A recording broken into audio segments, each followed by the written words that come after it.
Turning now to the congressional race in Rush Limbaugh's home district, the 8th District of Missouri. Joining us now, incumbent Republican Congresswoman Joanne Emerson, joining the conversation already. Nice to have you in. Thank you, Mika. Joanne, how's the race going? Everything's looking really good. We're working really hard. Latest poll that we got back Wednesday, Linda Duvall's show us consistently at 3-1 over our opposition. But, you know, people are just mad and frustrated out there right now. 50% of the Democrats in my district think we're on the wrong track, interestingly enough. And they're concerned, just like you hear across the board, about how's health care going to impact me, how's, you know, higher energy taxes through cap and trade, you know, all this tax uncertainty. And I've got small businesses.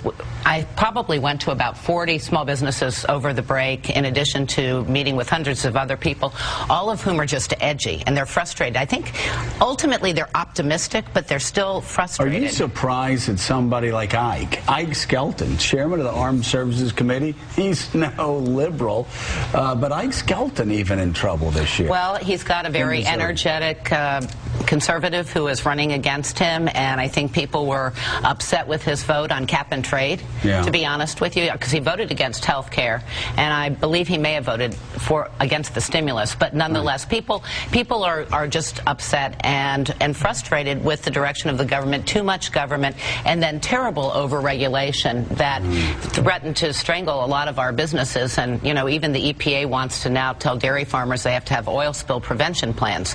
So when you think about that, it's just too much government. So let me ask you this. Your opponent is a guy that we know through Jack Jacobs and West Point. I taught his class up at West Point. Great guy.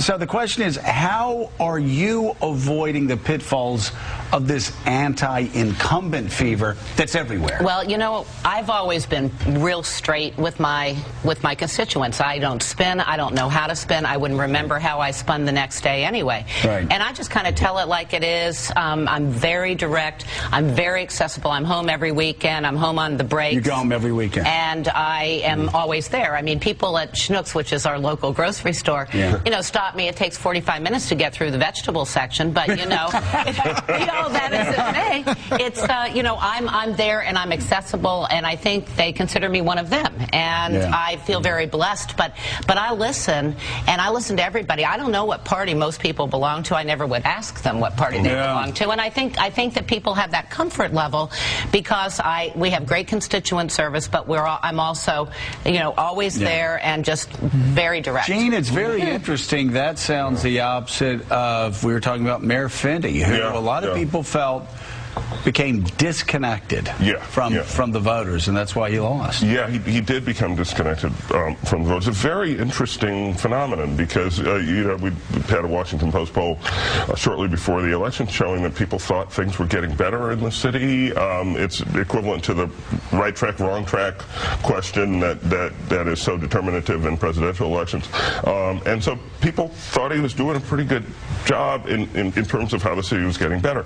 But constituents, many constituents, you know, felt that he had become disconnected, that he was aloof, that he was arrogant, that he was not listening to what they had to say. Well, you know, it's you're talking about constituent services. Pat Buchanan and I came in '94. Joanne will tell you I was highly ideological. I wanted to abolish agencies, balance the budget, scared people up here. But I'd always go home and I'd talk to my constituent services people. I'd say they're not listening to me on C-SPAN. I get reelected if you help them out, if they're getting jerked around by the IRS, or if their Social Security check is late, or if the government's giving them a bum rap, or if they're not getting the veterans benefits they deserve.